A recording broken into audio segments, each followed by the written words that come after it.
we have two games, the away game in Albania at the 25th and the home game at Ullevål on the 29th. What would be your expectations leading up to these two games? What's to expect from these games against Albania? I think the expectation is very clear. It's to win. We want to win these games, and we want to win the games with a very good performance. My mentality with the group is these next two games are going to be a different challenge. How we rise to that challenge, how we make sure that we perform to the level. You know, it feels like a long time since July. It feels like a long time since the Netherlands game. The level of performance in that game is the level that we want to rise to every occasion. So for Albania, it's a different challenge. We know that they're a lower-ranked team, and I want to be really clear that the expectation is that we win both games, and that the mentality is that we continue to get better as a team and focus on the areas that these games will allow us to do.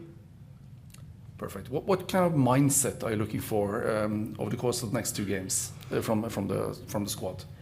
Yeah, the mindset for me is that we won't underestimate anybody. And in football, you know, you can look at Albania on paper. They're a lower ranked team than us, and then you make assumptions that we should be winning by a number of goals.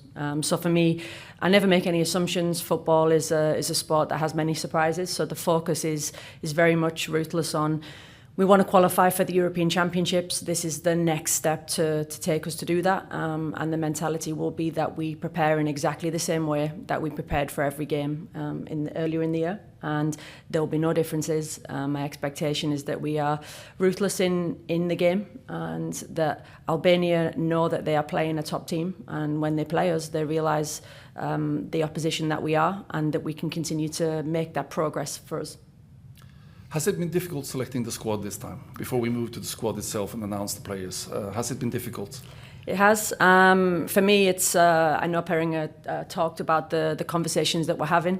For me, as a national team manager, I want to have as much information about every single player available for selection. And this time, it's been a healthy, competitive squad. I've had some very tough conversations. The tough conversations are the ones that I want to have. I don't want to have an easy selection where we have many players that are not available. So everyone is available, which is good. And like I said, the planning for us now is a key part of what we do next, but also looking ahead to next summer. Perfect. Should we look at the selected squad? So, keepere, det er Cecilie Fiskerstrand, Aurora Michaelsen og Selma Panengstuen. Forsvar, Guro Bergsvann, Thea Mjelde, Tuva Hansen og Mathilde Harviken. Maren Mjelde, Martine Østenstad og Emilie Vollvik. På midtbanen så er Ingrid Syrstad-Engen, Signe Gaupseth, Justine Kjelland. Frida Leonardsen Månum, Lisa Nålsund, Guro Reiten, Vilde Bø, Risa tatt ut. I angrep, Caroline Graham Hansen, Sofie Roman Haug, Ada Stolsmo Hegerberg, Celine Bisette Ildusøy, Elisabeth Thailand og Karina Sævik. So there's some changes from the last squad. I expect some questions for that, but would you like to comment them now? I think it's like I said, it's the competition, it's the healthy competition. For me as a manager, I want to find things out at this time about the players that we have. Since I've been here, we've had 8 competitive games. We now have another 4, so it's now about how we take steps. And like I said, I want us to have a successful Euros next year, and that's the mentality that we have, and the squad selection reflects that. Perfect. Thank you so much. All right, so let's move to questions from the media. If you would like to start, you're welcome to. First thing that comes to mind for most of us, I think, is Maren Mjelde back in the squad. Can you give us your thoughts on why you wanted her back in? Yeah, I mean, first of all, she's the current captain of this team, and the person and player that she is the main reason. In terms of, I actually spent the weekend in Albania watching the game. I spent some time with Maren, and you know, for me, Maren is a top footballer. She's a professional footballer with extraordinary experience. And for this team, she's a big part of this team. She has been a big part of this team for many, many years. And, now with Maren, the decisions that she's making as a player, I'm right beside her with those decisions in terms of decisions that she's making towards the, later stages of her career. And her passion, her desire to represent the national team still remains. And for me, I'm very supportive of what that looks like. And like I said, I've just spent the weekend with her talking about the future and how we will work together with her as an individual, but also with this team to be successful next summer at the European Championships.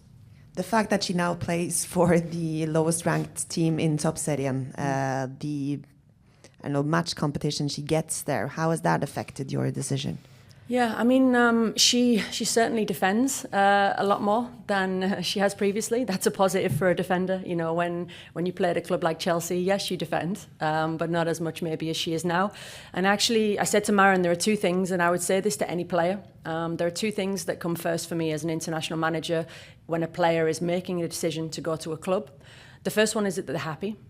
Players have to be happy with where they are. That's on the pitch and off the pitch, and they have to be playing. And she is both of those things at the moment. So she's happy with the decision that she's made. She's playing. And I know that she will review that decision at the end of the season. And at the time and the circumstances that she had, she made the best decision to, most importantly, get her on the pitch.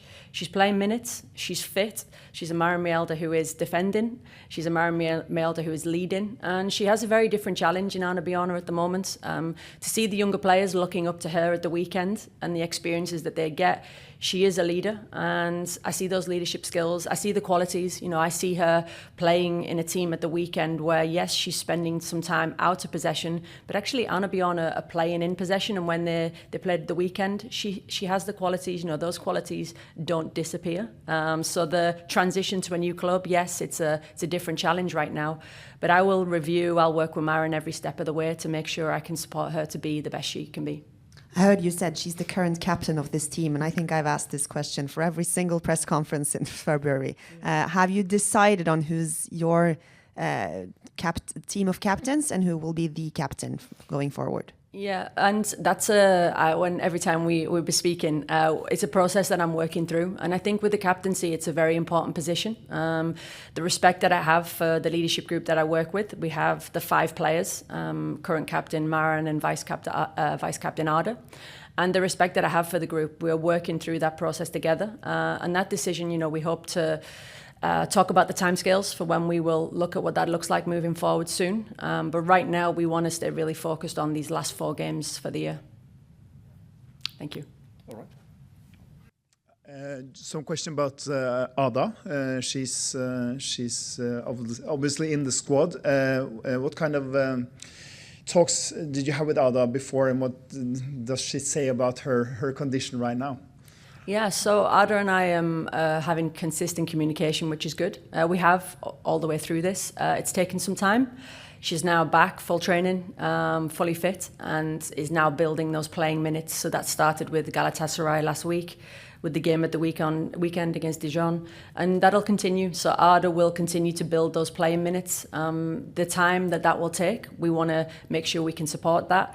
It's great to have her back with the team, and the plan will be to continue those playing minutes here with her and agree the best next steps for her. We want a fit Ada Hegerberg for as long as we can for the European Championships next year. So the plan is to take it step by step, and we will work very closely to make sure we can build on that level of fitness, both on and off the pitch. So in these matches as well, she will be having some minutes, not whole matches. Yeah, for sure. I mean, we don't know yet. It's I will reflect that there's some games this week for Ada. There'll be a game midweek. There'll be a game at the weekend for Lyon. So we'll look at the minutes there, and with the physical trainer we have here with the national team in Lyon, we'll have the best plan to continue to build and support Ada with that return. You said that you had some tough discussions about which player to take into the squad. We see that Katinka Tandberg, who is playing well in Hammarby. We have Olaug Tveiten playing well in Vålerenga.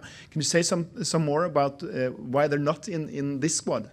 Yeah, it's like I said, I had many tough conversations. Peringer and I had many conversations. I'm very passionate about developing players and giving players the best opportunity. Right now, for me with the under-23s, it's a good chance with the fixtures they have to see these players play in full international games. You know, if players are to come with the senior national team, they may not get the playing opportunities. And I have one goal, and that's next summer for me to know everything that I can about every player so I can select the most competitive team for the European Championships.